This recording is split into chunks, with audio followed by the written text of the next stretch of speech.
की तरफ से और इंडियन डेवलपमेंट सेंटर की तरफ से स्वागत है। आज की वेबिनार या आज की ट्रेनिंग के लिए जो सत्र हैं वो प्रमुख रूप से दो हैं, जो तकरीबन 1 बजे से 2 बजे तक स्वच्छ 23 में पंचायत सहायकों की भूमिका से संबंध रखते हैं। तत्पश्चात आधे घंटे का 30 मिनट का एक सत्र है जो Sanjay ji state consultant directorate पे हैं। वो शौचालयों की रेट्रोफिटिंग के सर्वे में पंचायत सहायकों की क्या भूमिका है, इसके बारे में आपको बताएंगे।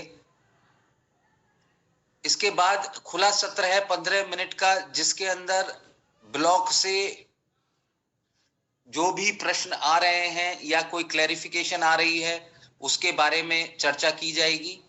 और तत्पश्चात state level nodal officer Shri SN Singh के द्वारा, जो कि प्रशिक्षण, इस पूरे प्रशिक्षण के क्लोजिंग रिमार्क के साथ समापन किया जाएगा। ये ओवरऑल एजेंडा है। सर्वेक्षण 2023 के अंदर क्या भूमिका रहेगी, उनका क्या रोल मदद के रूप में आ सकता है, ताकि प्रदेश और जिला और पंचायतें और खंड विकास खंड अपने योग्य स्थान को प्राप्त कर सकें। दूसरे सत्र में जो रेट्रोफिटिंग के संबंध में सर्वे किया जा रहा है, उसके ऊपर संजय जी या डायरेक्टरेट से एक सत्र लिया जाएगा। उसके बाद एक खुला सत्र होगा जिसमें पंचायत सहायक अगर चैट बॉक्स में अपना कुछ क्लैरिफिकेशन लेना चाहते हैं तो वहां दर्ज करा सकते हैं या पूछ सकते हैं, और उसको हम लोग कोशिश करेंगे कि 15-20 मिनट के सत्र में जवाब दे पाए। आपकी जो जिज्ञासा है उसको तृप्त किया जा सके। और उसके बाद जाहिर बात है कि एजेंडा के आखिर में समापन closing remark state nodal officer Shri SN Singh द्वारा दिया जाएगा, और हम लोगों को एक मार्गदर्शन मिलेगा कि आगे कैसे इस प्रशिक्षण को इस्तेमाल करके ग्राम पंचायतें अपने योग्य स्थान को प्राप्त कर सकती हैं। तो पहला सत्र मैं शुरू कर रहा हूं। पंचायत सहायकों की क्या भूमिका है स्वच्छ सर्वेक्षण ग्रामीण 2023 में। देखिए, स्वच्छ सर्वेक्षण शहरी क्षेत्रों में भी होता है, ग्रामीण क्षेत्रों में भी विगत 4 वर्षों से हो रहा है। उसके पहले 2012, 13, 14 तक से शहरी क्षेत्रों में भी होता था। तो स्वच्छ सर्वेक्षण से आप लोग शब्द से तो सब कम से कम परिचित हैं ही, लेकिन स्वच्छ सर्वेक्षण एक तरीके का, जैसे आप रेट्रोफिटिंग वगैरह का सर्वे करते हैं, आप ये स्वयं मूल्यांकन के आधार पर यह निश्चित होता है कि कौन सी ग्राम पंचायत की सर्वे स्वच्छता के संबंध में क्या स्थिति इस वक्त है, और उस स्थिति के अनुसार उनको वर्गीकृत किया जाता है, और वर्गीकृत करके उनको पुरस्कृत किया जाता है ताकि हौसला वर्धन हो पाए, या उन ग्राम पंचायतों को हम राष्ट्रीय पटल पे या राज्य के पटल पे या जिला पंचायत के जिले के पटल पे या ब्लॉक के पटल पे एक रेस्पेक्टफुल, एक ईमानदारी से उनको रिकॉग्निशन, रेस्पेक्ट दे सकें या एक्नॉलेज कर सकें कि उनका कार्य कैसा हुआ है। इस संबंध में सबसे पहले जिसपे मुझे आपको बताना है कि ये जो भी आप सर्वेक्षण के प्रति कार्य करेंगे, इसके अंदर आपका एक बहुत ही प्रमुख योगदान है। प्रत्येक ग्राम पंचायत जो कि लक्षित की जा रही है या जो आपके जिले में है, या कोई भी पंचायत सहायक किसी भी ग्राम पंचायत में होता है कि वो अपनी पंचायत को राष्ट्रीय स्तर पे या राज्य के स्तर पे या जिले के स्तर पे पुरस्कृत करा पाए। जाहिर बात है, पुरस्कार पाने के लिए जो भी संबंधित स्तर होगा उस स्तर से पुरस्कार वितरित किए जाएंगे। तो आपके पास एक अनूठा एक अवसर है कि आप अपने ग्राम पंचायत को राष्ट्रीय पटल पे ले जाके एक सम्मानजनक अवार्ड दिला पाए। दूसरी बात यह है, आपका रोल जो है वो ये है कि गांव के स्तर पे, माने राजस्व गांव के स्तर पे, ग्राम पंचायत के स्तर पे, जिले के स्तर पे, राज्य के स्तर पे आप व्यापक रूप से भागीदारी किस तरीके से उत्पन्न कर सकते हैं।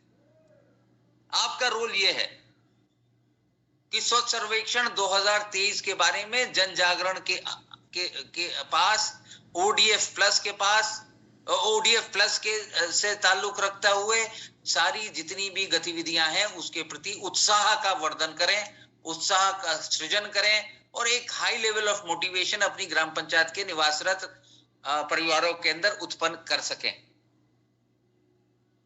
इसके अलावा इसी प्रतिस्पर्धा के अंदर जो अवसर आपको मिला है, आपकी ग्राम पंचायत को मिला है, उसको किस तरह से सुंदर तरीके से प्रदर्शित कर पाए। हो सकता है आपको अवार्ड इस बार ना मिले या अवार्ड के लायक आप स्थिति में आ जाएं, लेकिन प्रयास आपको करना है और यही आपका मुख्य भूमिका रहेगी। जब आपने सुंदर कार्य कर लिया तो जाहिर बात है उसका सत्यापन होगा। कोई आके ये जांचेगा कि आप जो कह रहे हैं कि आपने इतना सुंदर कार्य किया है वो वाकई किया है कि नहीं किया है। तो इसके लिए जो लोग बाहर से आएंगे सत्यापन के लिए, उनके विजिट को फैसिलिटेट करना और इस जितने भी कार्य है, सबसे प्रमुख रूप से जो स्टेट नोडल ऑफिसर साहब ने भी कहा कि इस सबसे ज्यादा महत्वपूर्ण है कि जितना भी कार्य आपने किया है उसको MIS पे दर्ज कराना। आप कितना भी सुंदर कार्य करते रहें, लेकिन अगर उसके दस्तावेजीकरण नहीं करते हैं, उसकी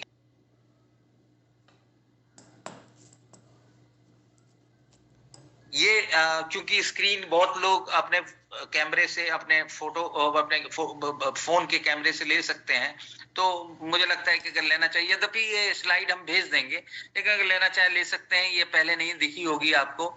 तो इसके अंदर जो पंचायत सहायकों का जो रोल है विज़ावी उद्देश्य, वो हमने यहाँ दर्शाया है। लेकिन मुद्दे की बात यह है कि आप पिछले 4 वर्षों से स्वच्छ सर्वेक्षण कर रहे हैं, लेकिन जितना इंटरेस्ट और जितनी रुचि इस वक्त शासन के निदेशालय के जिले के स्तर से है स्वच्छ सर्वेक्षण 2023 में, उससे ये परिलक्षित साफ साफ होता है और आपकी भूमिका तय ये हो जाती है कि हमें किसी न किसी रूप से अब उत्तर प्रदेश को एक योग्य स्थान प्राप्त कराना है राष्ट्रीय पटल पे।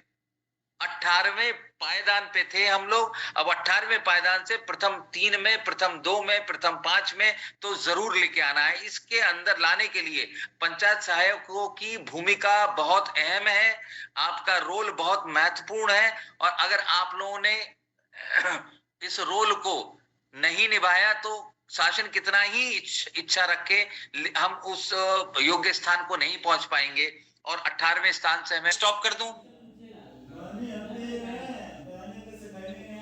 ना। सर मैं व्यू कर दूंगा, स्लाइड आपको ही सर वहां से करनी होगी। अच्छा ठीक है जी। लोग इस तरह से उसके ऊपर प्लास्टर और वो कर देते हैं कि वो खोलना मुश्किल होता है, फिर प्लास्टर तोड़ा जाता है, तो ये बड़ी दिक्कत होती है। ये देखिए कि कितने वर्षों बाद जो है ये टैंक खोला है, इस टैंक की स्थिति आप देख सकते हैं क्या है। तो इन सब चीजों का ध्यान देना होगा। Next please.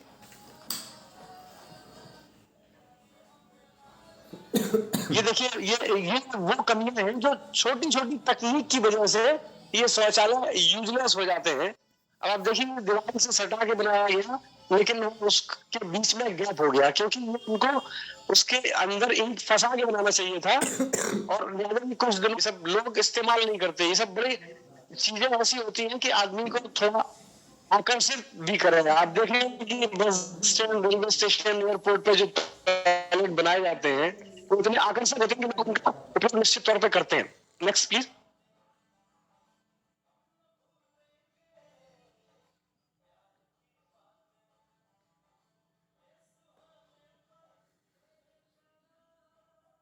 एक नजर में देखकर ही आप पता लगा सकते हैं।